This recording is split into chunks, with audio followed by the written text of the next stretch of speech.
el agua suele ser un trago amargo. Pasamos de enormes sequías a catastróficas inundaciones. A pesar de todo ello, la sequía, la falta de agua, no es un problema inmediato en nuestro país, pero lo será. De manera que tenemos que ir creando la cultura del agua. Y eso es una responsabilidad suya, mía, de todos nosotros.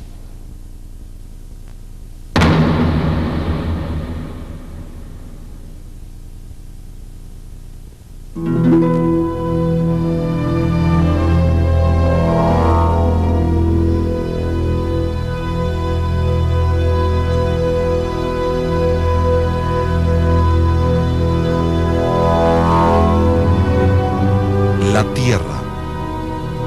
Si la miramos desde el espacio, parece una enorme esfera de agua.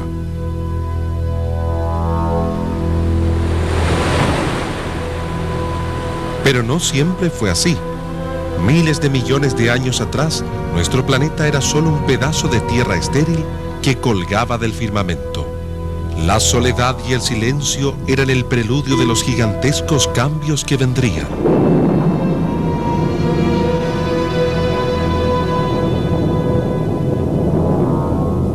Fue un instante supremo.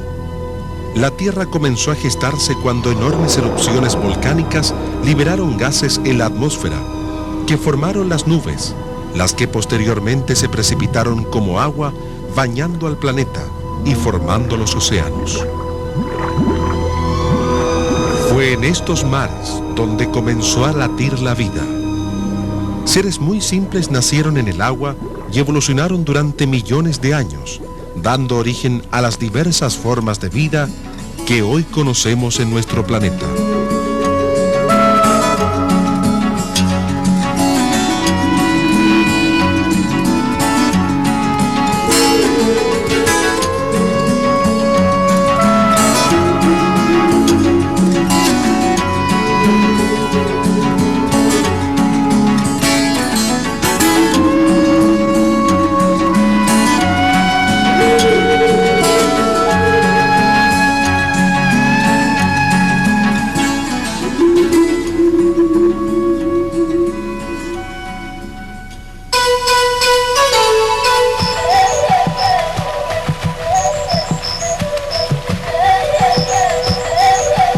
A través del tiempo, la Tierra se ha ido convirtiendo en un mundo lleno de vida.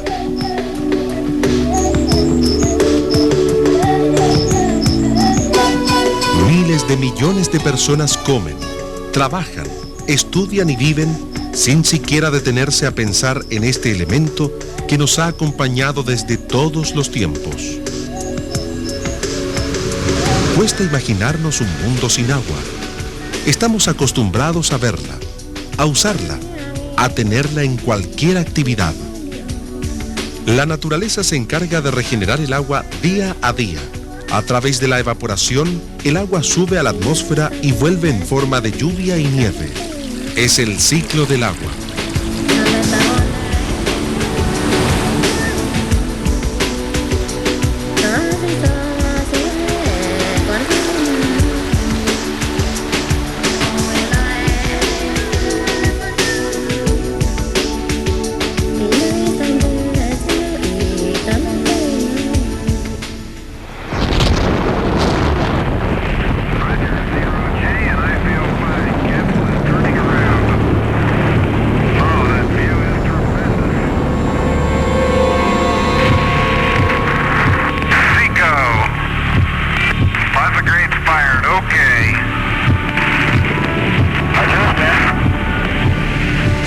La Tierra es azul.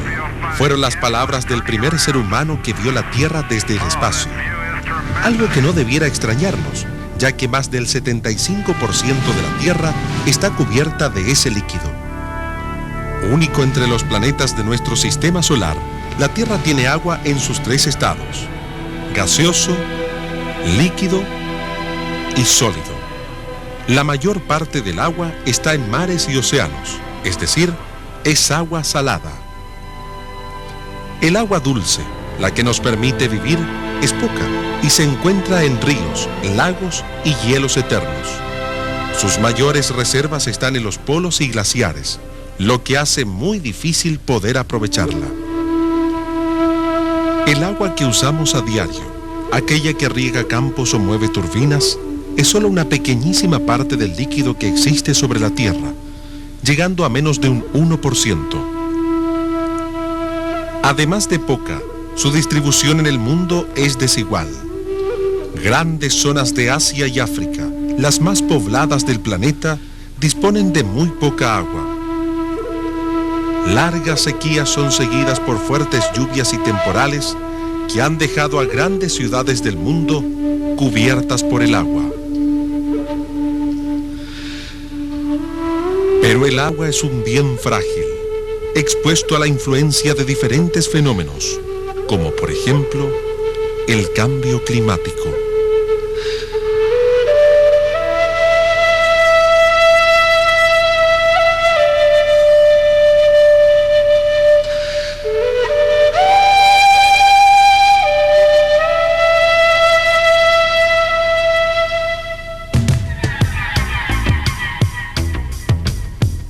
Investigadores de la Universidad de Magallanes realizan estudios en terreno, en los que se analizan las consecuencias del aumento de la temperatura sobre los hielos, que son las mayores reservas de agua dulce que tenemos.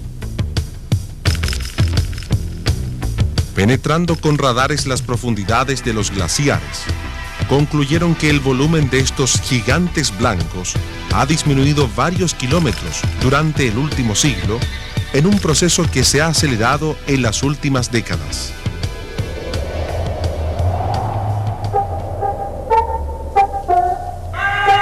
Por otra parte, científicos de la Universidad de Chile estudian los efectos del cambio climático y han determinado que hoy llueve menos y el desierto avanza rápidamente hacia el sur. Estos profesionales diseñaron modelos computacionales que permiten adelantarse en el tiempo para saber qué va a suceder con el clima y el paisaje de nuestro país. El desierto habrá avanzado varios kilómetros en los próximos años. Las zonas rojas muestran este desplazamiento y en unos 30 años más, el desierto llegará a las puertas de Santiago si este proceso continúa al ritmo actual.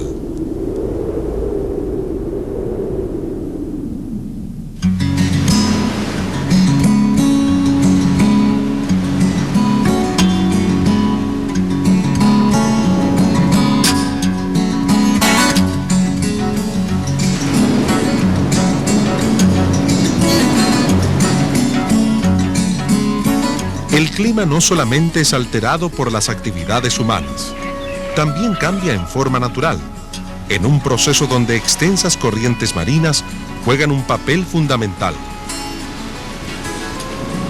La corriente de Humboldt, presente a lo largo de las costas chilenas, determina que el agua de nuestro mar sea fría y, producto de la cantidad de nutrientes que contiene, permite la vida a una gran variedad de flora y fauna marina.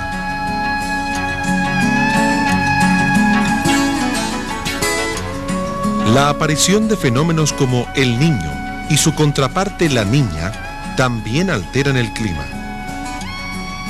El Niño se produce cuando los vientos alisios de la región del Ecuador cambian su dirección hacia el este, provocando que una masa de agua caliente del Pacífico llegue a nuestras costas.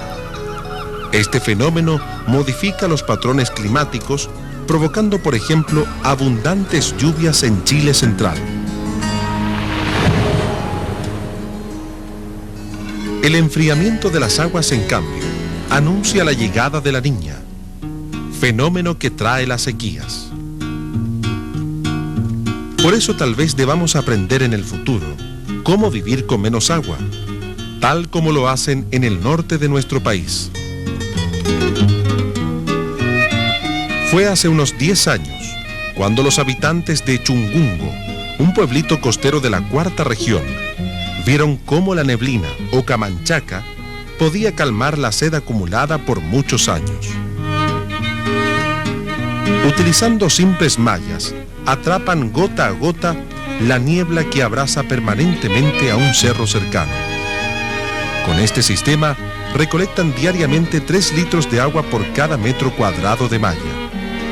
Un ejemplo de la sencillez que puede sustentar una gran idea.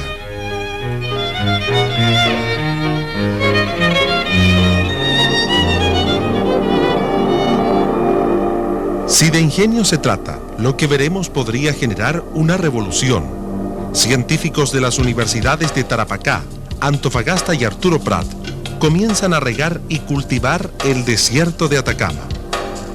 Esta tierra, seca y erosionada, tiene una excelente condición para la agricultura. Sol casi todo el año. Toda esa radiación solar daría frutos más grandes y dulces y podría rendir hasta 2 cosechas anuales. El principal obstáculo era la falta de agua. Como no había suficiente para todos, se preguntaron si podrían aprovechar los miles de litros que botaban las industrias y ciudades al mar. Parte de las aguas servidas de Arica, Iquique, Antofagasta y Calama están siendo purificadas y recicladas en gigantescas piscinas en medio del desierto y reutilizadas para dar vida a variados cultivos.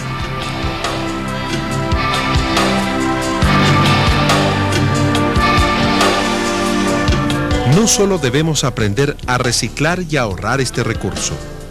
Para crear una verdadera cultura del agua, debemos tratar de no contaminarla y así no producir daños en el delicado ecosistema terrestre.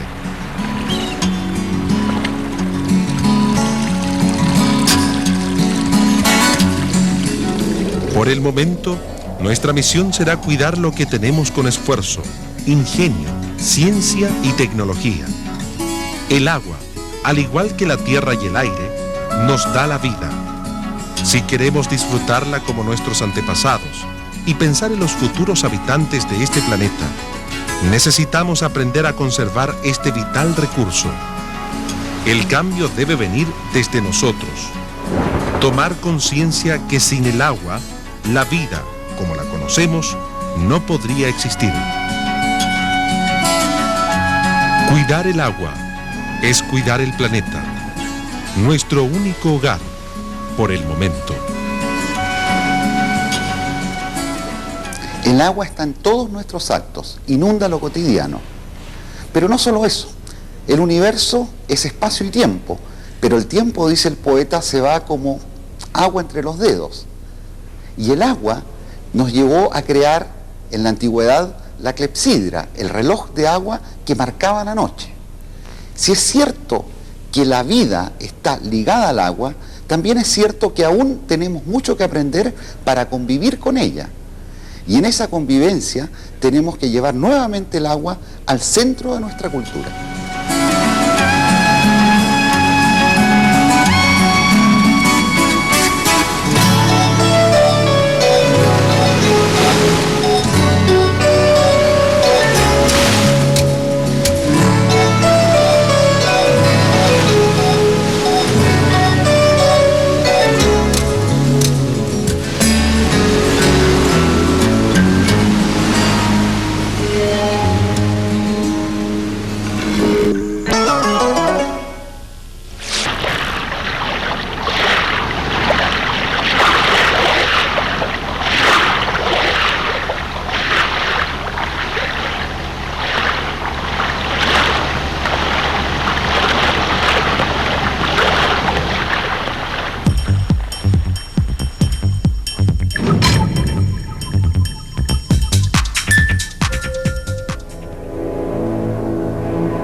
Este barco, el primer buque oceanográfico chileno, decenas de científicos exploran nuestro mar, uno de los más desconocidos del mundo. Creo que se puede hablar, y se habla ya en el mundo entero, que en esta parte del Pacífico hay un gran vacío, un gran hoyo negro de información.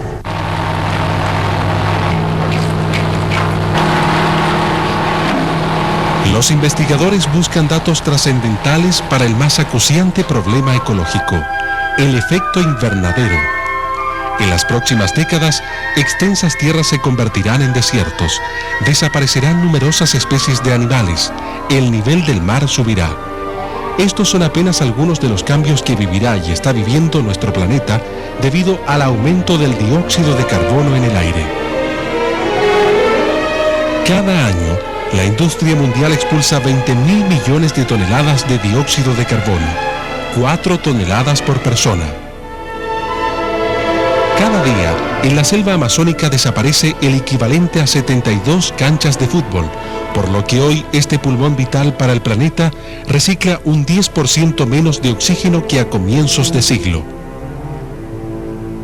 El aumento del CO2 se ha registrado en los hielos antárticos, en burbujas que han quedado atrapadas, y el hombre ha podido hacer un estudio, digamos, de cómo ha aumentado este CO2 históricamente. En la estación de Vostok de la Antártida, un grupo internacional de científicos extrajo de sus profundidades nieve congelada de épocas remotas. Después derritieron el hielo, liberando las burbujas de aire atrapadas durante miles de años. De este modo, conocieron la composición de la atmósfera de tiempos antiguos. Conclusión: en las épocas frías del planeta hay menos dióxido de carbono en el aire, mientras que en las épocas cálidas, este gas aumenta. Con esto se corrobora el efecto invernadero. Si la atmósfera tiene demasiado CO2 y otros gases similares, la energía de los rayos del sol no logra escapar hacia el espacio, recalentando nuestro planeta y provocando numerosas transformaciones. Para conocer y prevenir estos cambios, científicos de todo el mundo reúnen y analizan informaciones. La principal herramienta que utilizan son los modelos climáticos, complejas redes que relacionan millones de datos de todo el planeta. Poderosos supercomputadores procesan esta información arrojando un claro resultado. En las zonas amarillas, la temperatura aumentará en 1 a 2 grados. En las rojas, de 4 a 5 grados. Pero pese a los esfuerzos de los investigadores, aún hay grandes misterios sin resolver. Uno de los más grandes es qué papel juega el océano en los cambios climáticos. El mar es como una gran pradera formada por algas, bacterias y microorganismos que absorben la mitad del carbono que el hombre arroja al aire, jugando así un importante papel regulador. Pero no sabemos si el mar seguirá absorbiendo carbono a ese ritmo o si comenzará en algún momento a expulsarlo a la atmósfera. Para responder a esta incógnita, decenas de barcos en el mundo estudian los mares. En Chile, esta tarea la realiza el buque oceanográfico Vidal Gormaz, que comienza a echar luz sobre las profundidades de nuestro desconocido mar. Los estudios oceánicos son difíciles de abordar si nos caemos al mar, con los vientos y con los tiempos que hemos tenido que enfrentar y que vamos a estar siempre enfrentando. Es la muerte prácticamente segura.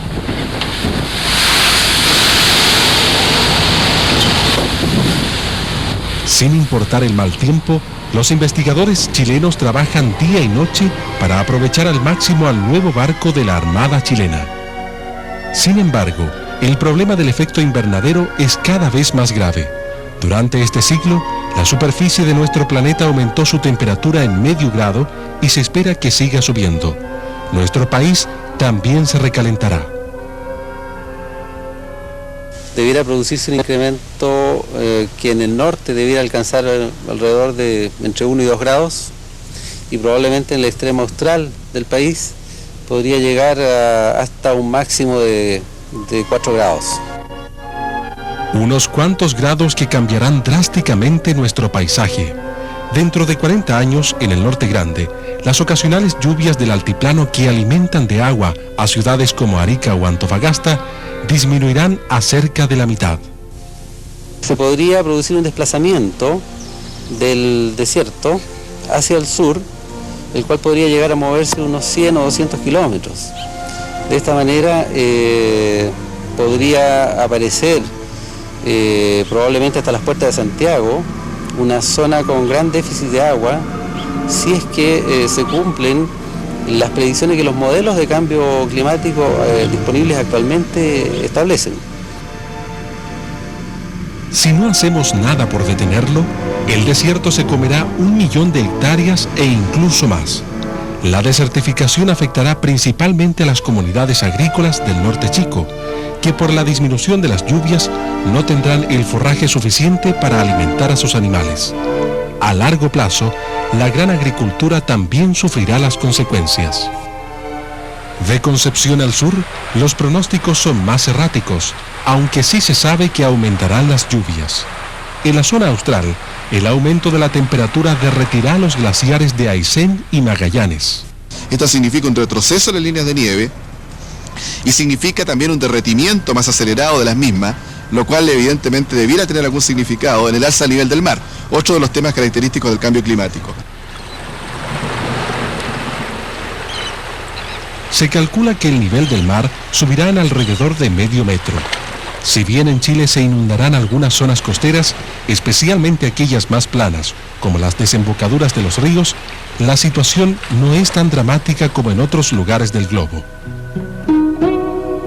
En el Pacífico, el futuro es incierto para estos atolones, que apenas se asoman al cielo. En el Océano Índico, la situación es similar para las Islas Maldivas, que tienen una altura máxima de 1,40 m. Y en Asia, los pronósticos tampoco son buenos para Bangladesh.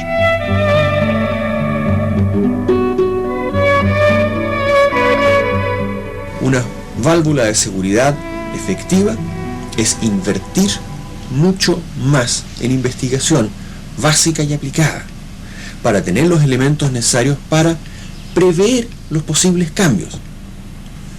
No es trivial hoy día invertir en ciencia y tecnología. Y en el mundo se está invirtiendo. Así los científicos ven con esperanza el caso de Venecia. Esta ciudad, construida sobre una laguna que se comunica con el mar Adriático, hoy se prepara para la subida del nivel del mar. El sistema que salvará a Venecia consiste en un conjunto de compuertas que permanecen acostadas en el fondo del agua. Cuando hay fuertes mareas, se suben y cierran la laguna. En el año 2000, las compuertas formarán un murallón de 1.600 metros de largo.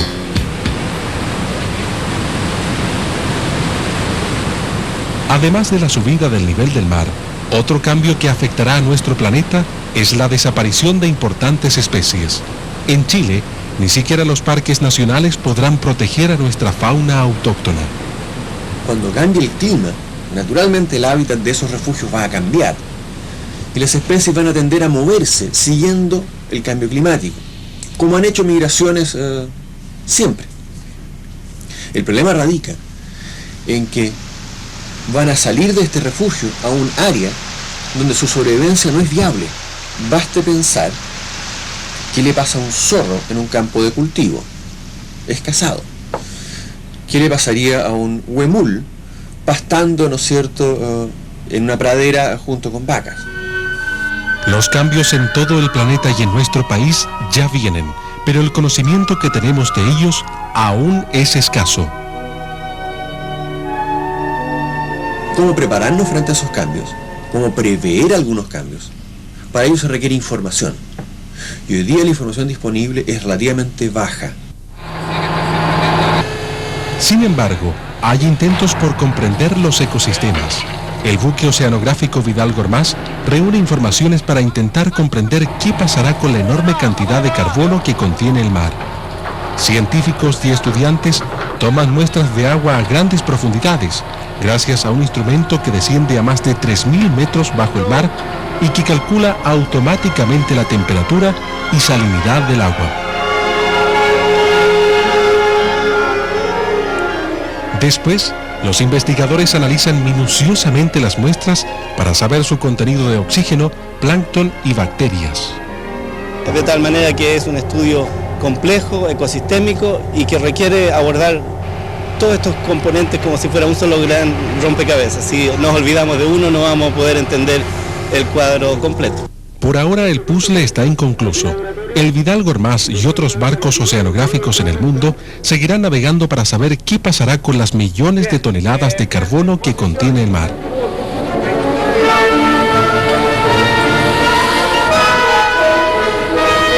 En tierra, las investigaciones tampoco se detienen en esta carrera por comprender a nuestro deteriorado planeta. Así, a corto plazo quizás sepamos qué cultivos serán más rentables de explotar en un clima diferente, cómo deberemos detener al desierto o qué infraestructura habrá que construir para evitar inundaciones. Hay muchas tareas por delante. El clima es una situación extraordinariamente cambiante en la historia del planeta y en la historia de la civilización. Y aquellas que han sobrevivido son las que han sido capaces de adaptarse al cambio.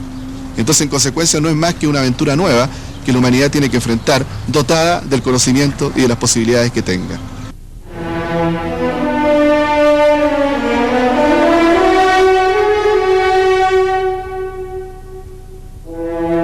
La Tierra cuenta con 4.500 millones de años, pero en un solo siglo hemos conseguido dañarla gravemente.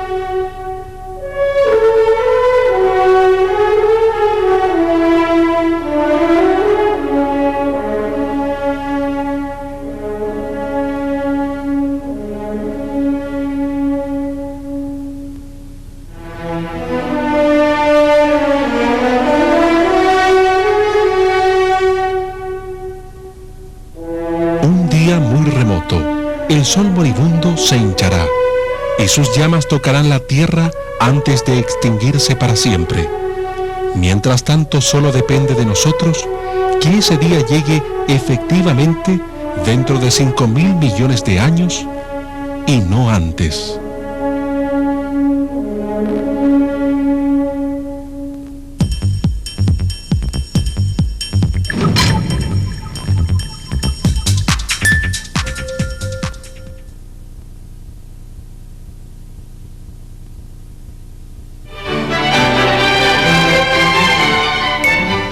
¿Cómo hace un pequeño árbol para crecer y convertirse en un gigante? A diferencia de los animales, los árboles no pueden moverse para buscar su alimento. Por ello, idearon una forma muy original para obtener su energía, la fotosíntesis. Un maravilloso y eficiente mecanismo gracias al cual los árboles pueden aprovechar la luz que nos llega del sol y el agua que extraen de la tierra. Cuando reciben el calor de los rayos solares, las hojas absorben del aire un gas llamado dióxido de carbono o CO2, el que descomponen en sus elementos básicos, oxígeno y carbono. El carbono es transformado en tejidos vegetales, con los cuales la planta puede crecer y engrosarse. El oxígeno, en cambio, es liberado hacia la atmósfera, permitiéndonos vivir y respirar. Este proceso energético, creado por los árboles hace millones de años, hizo posible que los bosques extendieran sus dominios sobre todo el planeta. Después de un larguísimo tiempo, las plantas y árboles fueron transformando la atmósfera hasta convertirla en el aire que hoy respiramos. En promedio, la mitad de una hectárea de bosque joven libera a la atmósfera suficiente oxígeno para que más de 100 personas puedan respirar. Cuando los árboles envejecen, liberan más CO2 que oxígeno. En esta etapa conviene aprovechar su madera. Recuerda, cuando plantas un árbol, estás ayudando a producir el vital oxígeno.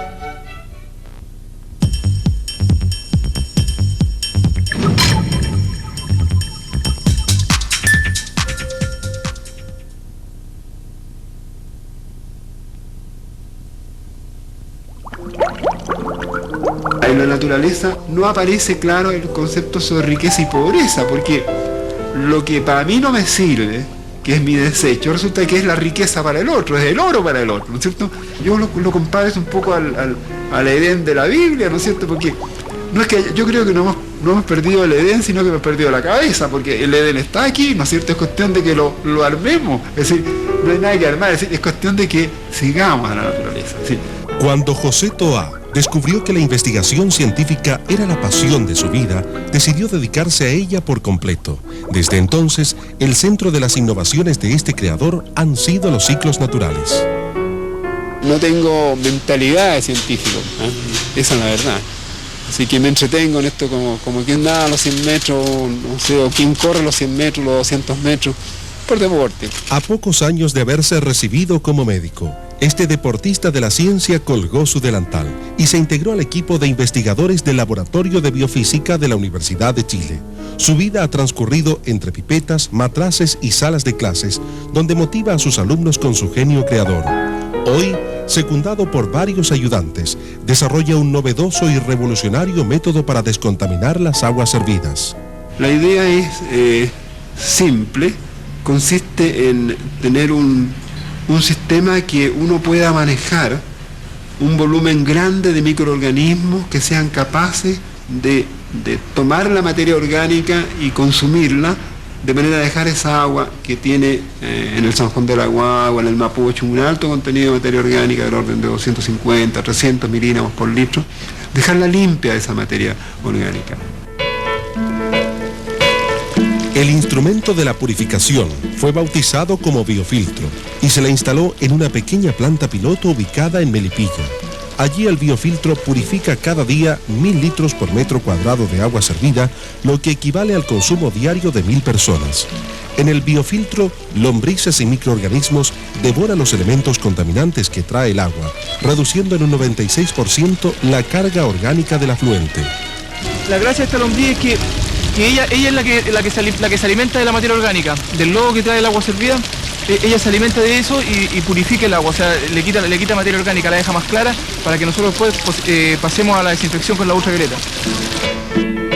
La desinfección, última etapa del proceso, consiste en hacer circular el agua bajo radiaciones ultravioletas.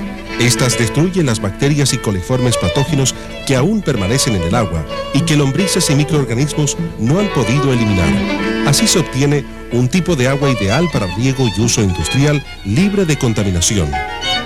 Esta planta permite resolver el problema de agua servida de grandes poblaciones o de pequeñas poblaciones también. Se puede usar, por ejemplo, módulos chicos en edificios de departamentos, en donde gracias a que no tiene olor y que es simple y que es limpia, podría entregarnos agua que irían directamente al río y ahora tendríamos entonces un río Mapocho, por ejemplo, absolutamente limpio.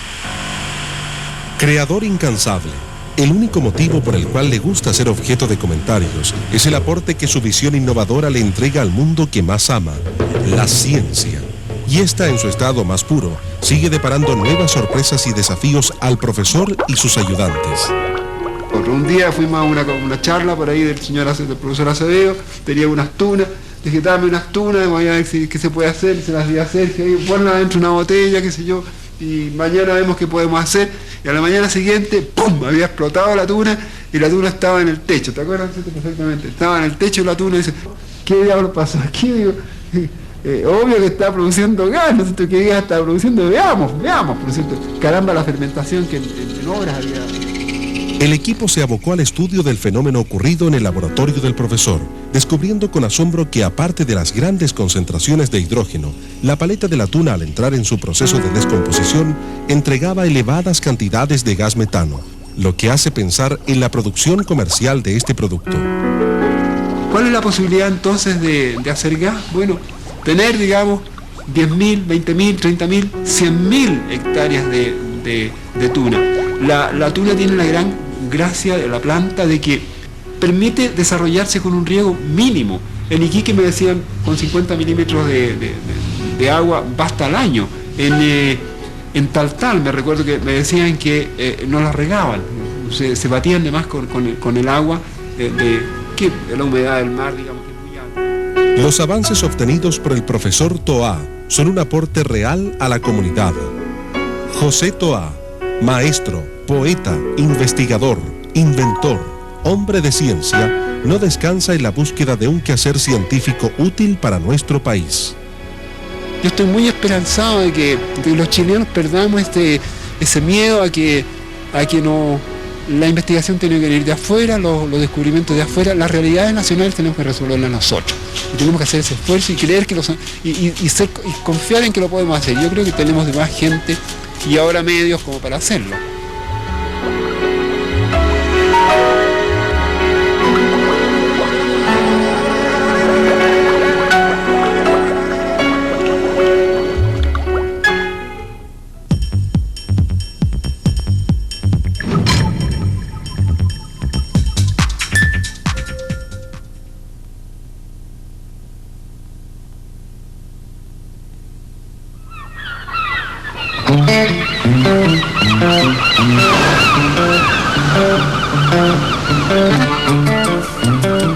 Años atrás, la idea de realizar cultivos de algas era algo exótico en que nadie pensaba, porque no se conocían experiencias en esta área, aunque se podrían haber previsto interesantes aplicaciones industriales para este producto.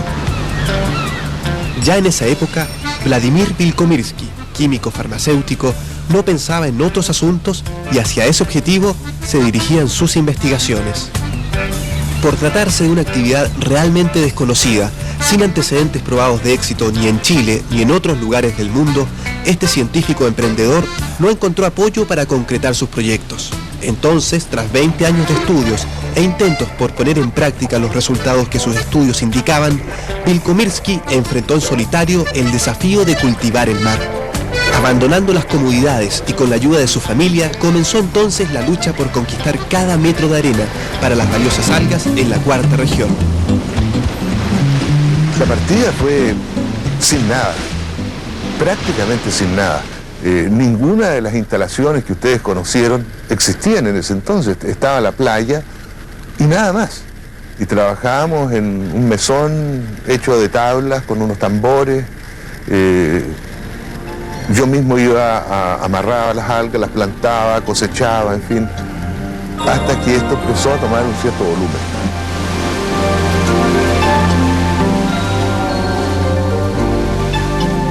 A más de 10 años de esos tiempos difíciles, hoy Vladimir Vilkomirsky es dueño de una extensa pradera de plantaciones submarinas. Una vez cosechadas, las algas son secadas y prensadas.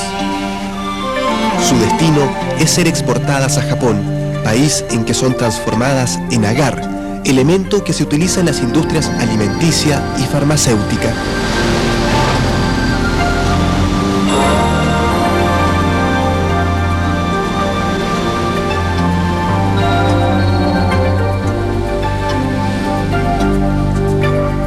El agua de mar, rica en elementos nutritivos, entrega a las algas su alimento y éstas le devuelven la mano al medio marino, no solo oxigenando y purificando el agua, sino que al poco tiempo de iniciados los cultivos, se crea en torno a ellos un variado ecosistema, y donde antes solo existían arenas desérticas, hoy podemos ver desarrollarse peces y crustáceos. Bueno, afortunadamente, el hecho de cultivar algas y por el proceso fotosintético que producen las algas para su crecimiento, se traduce en una liberación de oxígeno. Y esa liberación de oxígeno es la que ayuda a bajar los niveles de eutroficación del medio marino. Vale decir que dentro de todas las actividades que se realizan en el mar, tal vez la única que no solamente no contamina, sino que ayuda a descontaminar, es justamente el cultivo de algas mayores. Siempre ha sido un poco visionario, ¿ya? Siempre yo lo miraba como un tipo un poco... yo siempre diría que es como Leonardo da Vinci, yo lo considero así, ¿eh? Siempre hace cosas que van más adelante del resto.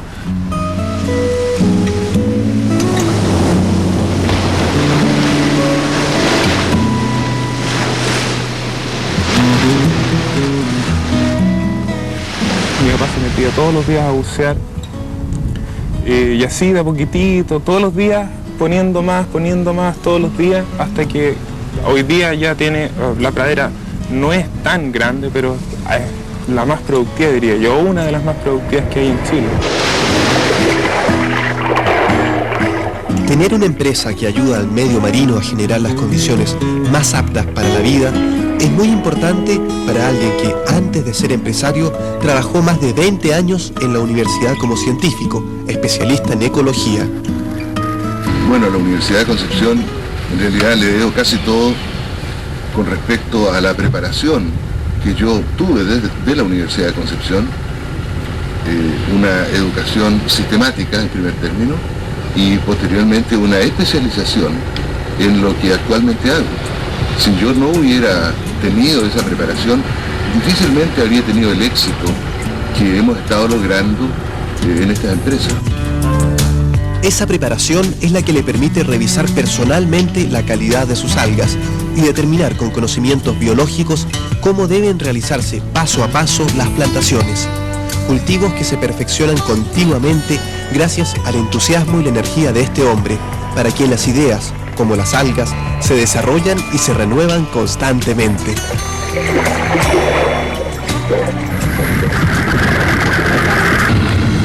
Agricultura marina es muy similar a la agricultura terrestre. Extraordinariamente similar. Cada vez que más nos adentramos en el tema vamos a ver que es más parecido. Hay trabajos de plantación, hay trabajos culturales, raleos, hay trabajos de eliminación de algas anexas, parásitas, en fin, exactamente igual que la agricultura y posteriormente una cosecha.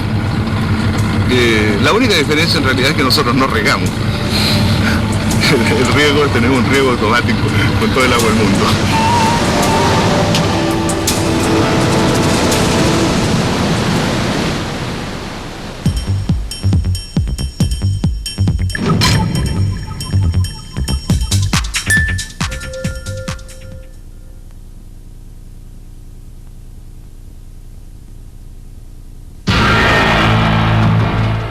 Espíritu de aventura y hambre de conocimiento han llevado al hombre hasta lugares nunca antes explorados.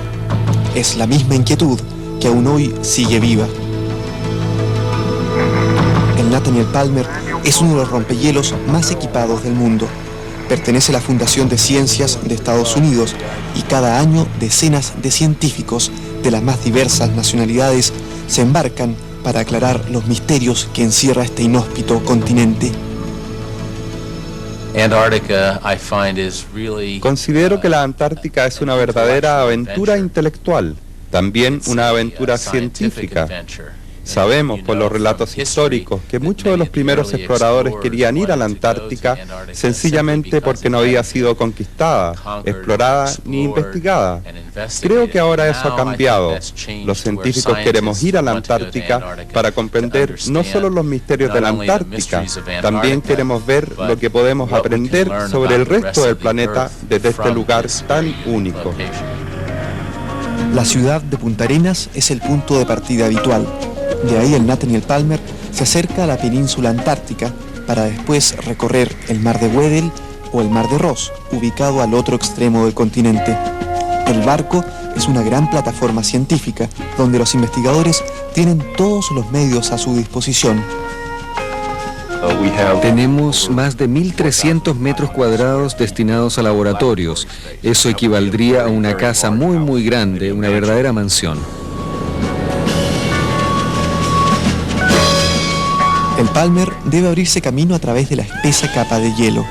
Este es precisamente uno de los campos de investigación que más preocupa a los científicos a bordo del barco. De todas las reservas de hielo en el mundo, la Antártica contiene nada menos que el 90%.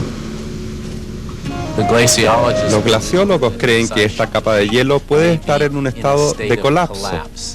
Eso significa que dentro de 50, 100 años o algo así, la capa, al derretirse y hundirse en el océano, podría elevar el nivel del mar en distintas partes del mundo en 1 metro o más,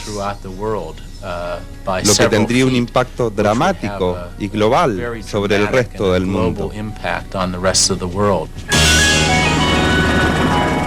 Durante el invierno, la superficie de mar que se congela supera los 20 millones de kilómetros cuadrados, un área mucho mayor que todo el continente antártico. En el verano, esta cubierta disminuye, especialmente en las zonas donde el hielo no tiene tierra firme de la cual aferrarse.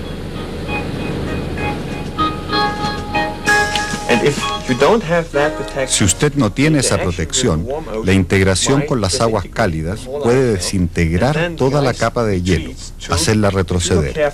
Si usted observa cuidadosamente, esta capa de hielo se conecta con una isla, que son lugares de soporte donde se puede asentar el hielo y tener estabilidad. Este es el estado actual de los hielos. Además del hielo y su futuro, los científicos del Palmer buscan aclarar otra gran interrogante, las corrientes marinas, que están estrechamente relacionadas con el clima a lo largo de todo nuestro planeta. Las aguas de la Antártica interactúan con los otros océanos del mundo, ayudando a mantener un equilibrio global que aún se intenta comprender y que es la base de la vida. Aunque parezca extraño, en la Antártica se genera agua tibia, que circula profundamente por el mar de Weddell y luego sube al océano Atlántico. Esta masa de agua es una capa muy delgada, puede ser de 50 o 20 metros. a veces de 100, pero normalmente las aguas son poco profundas, así es que hay que ubicar los instrumentos cerca del fondo para cubrir todo ese trecho. El Nathaniel Palmer cuenta con grúas especiales que pueden llevar los instrumentos de medición hasta una profundidad de 10.000 metros. A medida que ascienden a la superficie, los equipos toman muestras de agua y analizan las principales características de las corrientes submarinas, como su temperatura y salinidad. Los científicos pueden comentar de inmediato los resultados de sus trabajos con colegas de cualquier parte del mundo, gracias a que el barco está comunicado con Internet, la red computacional más grande del planeta. Desde el Palmer, el correo electrónico viaja hacia un satélite que envía los mensajes a su destino final. A veces el asunto se pone un poco complicado cuando el barco navega muy al sur, porque la cobertura del satélite va empeorando, especialmente cerca del área de Edmondson. Hay una sombra satelital, así es que no hay conexión con el satélite. Ahora, si estás 3 días sin contacto con el resto del mundo, te sientes realmente triste. Las preguntas que enfrentan los científicos aún no tienen una respuesta certera. El Palmer continuará sus viajes para aclarar cuál es la compleja y frágil relación entre el continente helado y el resto del planeta.